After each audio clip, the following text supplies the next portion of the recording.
हो आप एग्जाम में? क्या खोज कर रहे हो आप खोज। मैडम बताइए कि रियाज से कुछ लिखा नहीं था, हिंदी में भी पूरे 0 में से 0 आए हैं और बाकी सब्जेक्ट में भी।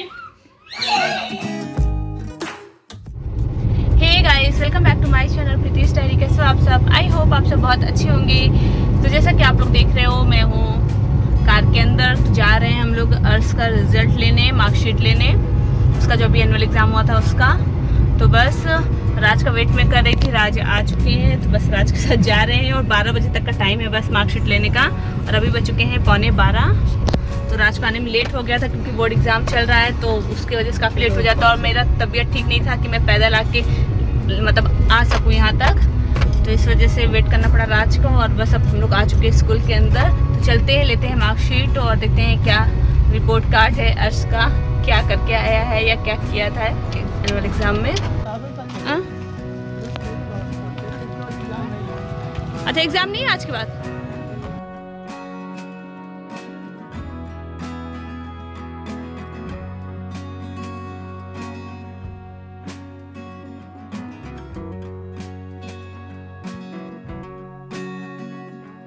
मार्कशीट लेने के बाद मैं यहाँ लेने लगी थी डायरी और फीस रिसिप्ट। तो लाइन लगाना पड़ा क्योंकि भीड़ काफ़ी थी, तो यहाँ मैं ले रही थी ये दोनों चीज़ और साथ में देख रही थी मार्कशीट भी कि क्या है। और यहाँ पर राज आ गए थे फिर बुक्स वगैरह लेने, बुक्स और कॉपी वगैरह लेने। यहाँ भी भीड़ थी।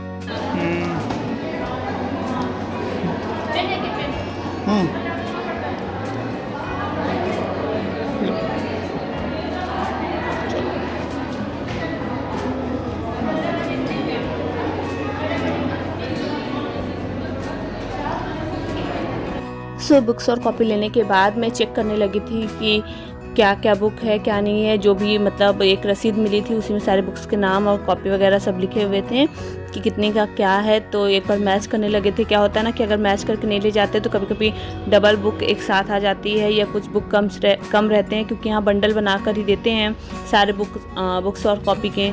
तो फिर दिक्कत हो जाती है अगर मैच ना करो। किसी लास्ट ईयर मैंने मैच नहीं किया था तो प्रॉब्लम हुई थी। तो बस यहाँ पर यही मैच करने लगे थे, और मैच करने के बाद फिर फटाफट इसको पैक किया, बैग के अंदर रखा। सब कुछ ठीक था, सिर्फ एक बुक केवल एक्स्ट्रा थी, तो उसको ये बार रिटर्न करने के लिए फिर ये लगा कि अभी अथर्व के लिए भी बुक्स लेनी है, तब उसी में मतलब अपना वो करवा लेंगे, रिटर्न करके अथर्व का बुक ले लेंगे। तो ऐसा कर लेंगे। फिर इसके बाद यहाँ से जाकर मैं चेक करने लगी कि देखूँ अथर्व की बुक्स टोटल कितने के आएंगे, क्योंकि वहाँ एक स्लिप चिपकी हुई थी, उसी में सब लिखा था कौन सी क्लास की बुक का कितना रेट है, मतलब कितना बंडल का है बुक किस क्लास का। तो बस वहाँ ये चेक कर रही थी। उसके बाद बस अब हम लोग जा रहे हैं घर की ओर। राज बस लगातार ले रहे थे रिकॉर्डिंग। तो मार्कशीट मिल गई है और साथ में ले लिए है हम लोगों ने कॉपी किताब भी अर्स का, जैसा कि आप लोगों ने देखा ही। तो अर्स फाइनली प्रमोट हो गया है नेक्स्ट क्लास में और नंबर भी ठीक ही है, परसेंटेज हैं 89 पॉइंट समथिंग कुछ है। कोई फर्स्ट सेकंड थर्ड नहीं आए हैं क्योंकि ऑनलाइन क्लासेस चल रही थी, तो उस तरह कोई फर्स्ट सेकंड थर्ड नहीं आया है। मार्क्स सब में अच्छे हैं, हिंदी में थोड़ा सा कम है। और जिस दिन एग्ज़ाम देकर आया था उसी दिन बताया था कि कम से कम 5 नंबर का वो किया भी था, मतलब कुछ नंबर छोड़ के आया था, नहीं आ रहा था उसे। तो हिंदी थोड़ा उसका वैसे भी हल्का सा वीक है, तो वो अब मैं कोशिश करके उसको बहुत अच्छा करूँगी हिंदी में। तो अभी चलते हैं घर और अर्श के साथ करते हैं एक प्रैंक। राज तैयार हो प्रैंक के लिए अपने बेटे के साथ करने को? करके देखते हैं। तो अर्श के साथ करेंगे प्रैंक कि अर्श आप हो गए हो फेल। देखते हैं क्या रिएक्शन रहता है अर्श का। बट ठीक है, मार्क्स में तो और उम्मीद लगाई थी कि कम से कम 95 अब आने चाहिए परसेंटेज, क्योंकि सीबीएसई बोर्ड के 89 या 90% इम्पॉर्टेंट नहीं रखते हैं जब तक 95 प्लस ना आए। बट कोई नहीं, परसेंटेज मायने नहीं रखता है मायने रखता है बच्चे क्या सीख रहे हैं। तो कोई नहीं, जितना भी आया बहुत आया है, उतने में बहुत अच्छा है। और ये मेरी ईयरिंग भी गिर गई है, ये इसका वो रबर गिर गया है, कोई बात नहीं। चलो काम हो गया, कॉपी किताब भी ले लिया, अर्श से फुर्सत हो गई क्योंकि ड्रेस वगैरह तो है ही है अर्श पास ऑलरेडी। आप 28 को आना है हमें अथर्व के एडमिशन के लिए, क्योंकि अथर्व का एडमिशन कराना है 28 को, और तभी लेंगे उसकी भी कॉपी किताब वगैरह जो भी लेना रहेगा। तो राज तो कह रहे थे आज ही कॉपी किताब ले लेके, मैंने कहा पहले उसका एडमिशन तो होने दो एडमिशन होने तो कॉपी किताब तो तुरंत मिल जाएगी। तो इनका था कि आज ही कॉपी किताब उसका भी लेके मतलब निपटा लो काम। मैंने कहा नहीं पहले उसका एडमिशन हो जाने दीजिए, फिर उसके बाद कॉपी किताब ले लिया जाएगा। क्या करके आए थे तुम एग्जाम में? कहाँ हो? आओ, पापा आ गए। क्या कर रहे थे आप अकेले घर? लैपटॉप के ऊपर हाथ मत रखिए। क्या करते हो? हाँ? रो किस लिए रहे हो? रो किस लिए रहे हो? पहले इधर देखो, रो किस लिए रहे हो? मैंने तो कुछ कहा भी नहीं, मैं तो सिर्फ बुलाई ना कि क्या करके आए हो आप एग्जाम में। क्या खोज कर रहे हो आप खोज कर रहे हो? मार्कशीट मिला ही नहीं ना कुछ। तू क्या देख रहा मेरा? तो आप रो किस लिए रहे हो? किस लिए रो रहे हो? किस लिए रो रहे हो? मैंने तो कुछ कहा भी नहीं, मैं सिर्फ अर्शु कह के बुलाई हूँ ना। चुप हुई, आप रो किस लिए? मैंने तो सिर्फ ये कहा कि अर्शु यहाँ आओ, क्या करके आए हो, मैंने ये कहा था ना। तो आप रोते हुए क्यों आ गए? एग्जाम करके आए थे? सब लिख कर आए थे? तो रो फिर क्यों रहे हो जब आप सब लिख कर आए थे? तो हम चिल्ला के कहाँ बुलाए? बस यही तो बोले अर्शु। हम चिल्लाए कहाँ थे? तो इसमें रोने वाली क्या बात है अगर चिल्लाए थे तो आप किस लिए? आप क्या लिख कर आए हो आपको नहीं पता? कुछ मिला है नहीं तो दिखाइए बेटा। देख कुछ मिला है, कुछ लाए हैं, खा लो। प्रैंक कर रही है। देखो बाप बेटे दोनों बिल्कुल सही है। प्रैंक कर रही है उसके साथ। हद है। कोई बच्चे के साथ, कोई माँ अपने बच्चे के साथ प्रैंक करती है? कोई माँ अपने बच्चे के साथ? अच्छा कोई माँ अपने बच्चे के साथ प्रैंक करती है? पागल, पापा के साथ प्रैंक करी थी, आपके साथ थोड़ा प्रैंक करूंगी। अगर होता तो मैं लेकर आती, कॉपी किताब लेने गई थी, पैसे लेकर गई थी ना मैं, तो कॉपी किताब लेकर अच्छा पापा से पूछ लीजिए, आप खुद पापा बताइए। मम्मा से पूछिए।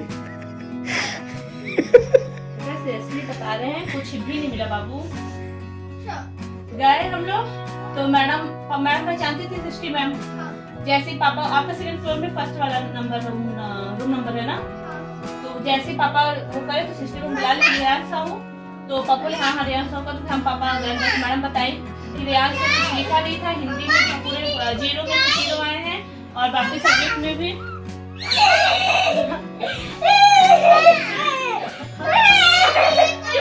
बाबू पास आओ। 90% आए। चुप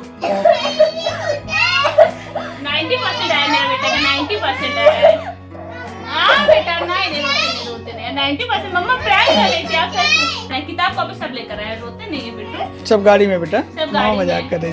भैया तो जान भी कहते प्रैंक कर रही फिर।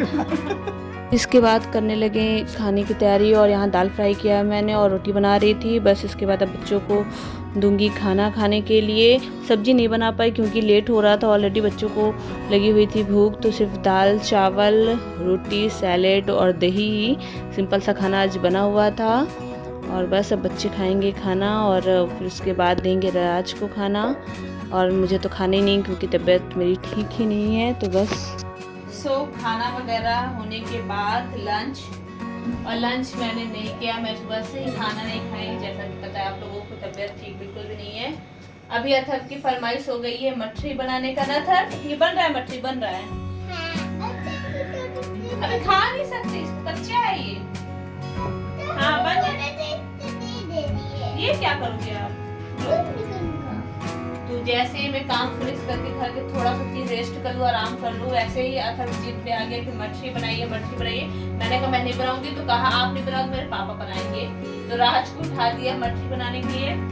तो अब राज कैसे बनाएंगे तो उतना तो ठीक था, राज हेल्प करा सकते हैं। बस आटा लग रहा है मछली के लिए, ये आटा है भुजिया बनाने के लिए, और ये रखा हुआ है खोआ इतना, जिसका बनाना है हमें भुजिया। और यहाँ नारियल घिसा जा रहा था, रात घिस रहे थे, अभी तो कैमरा लिए हुए हैं। तो बस अब ये सब काम करेंगे, 1-2 घंटे लग जाएंगे ये सब काम करने में। और आज तो बहुत तगड़ा वाला प्रैंक हो गया है। और उसके साथ ना मेरा बेटा फूट कर रोने लगा कि मुझे भी बहुत दुख हुआ, बहुत ज़्यादा वो रोने लगा। बट उसको फिर बाद में मैंने समझाया कि अगर खुद पे कॉन्फिडेंस है तो किसी के भी कुछ कहने से आपको मतलब मानना नहीं है बात। अगर आपको पता था कि आप अच्छे से एग्जाम देकर आए हो तो किस बात का आपको डर था। बकार मुझे पता था मैं एग्जाम अच्छे से देकर आया, लेकिन फिर भी आप कहने लगी, मुझे लगा तो उसको मैंने अच्छे से हालांकि समझा दिया कि खुद पे विश्वास रखो। अगर पता है कि हम सही हैं तो सारी दुनिया एक तरफ हो जाए, हम सही हैं भाई हैं सही, दुनिया रहे अलग। तो अर्श को मैंने ये सीख दी आज कि अगर आप सही हो, आपको पता है कि आपने सही काम किया है, तो दुनिया कुछ भी बोले कोई मैटर नहीं करता है। हम अपने कदम मतलब अपने इस बात पे अडिग रहेंगे। तो ये चीज मैंने आज अर्श को समझाया दिया, तो भी समझा कुछ, और उम्मीद करती हूँ वो ये चीज को लाइफ टाइम अपने समझे।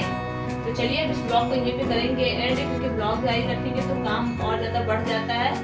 तो इस ब्लॉग को यहीं पे करते हैं एंड। ब्लॉग अच्छा लगे तो प्लीज लाइक कमेंट शेयर करना बिल्कुल मत भूलिएगा, और जो भी चैनल पे नए आए हैं जिन्होंने चैनल को सब्सक्राइब नहीं किया है वो प्लीज कर लेंगे एंड बेल आइकन को हिट कर देंगे एंड ऐसे ही प्यार और सपोर्ट बनाए रखें। तो मिलती हूँ नेक्स्ट ब्लॉग के साथ, तब तक के लिए बाय, थैंक यू।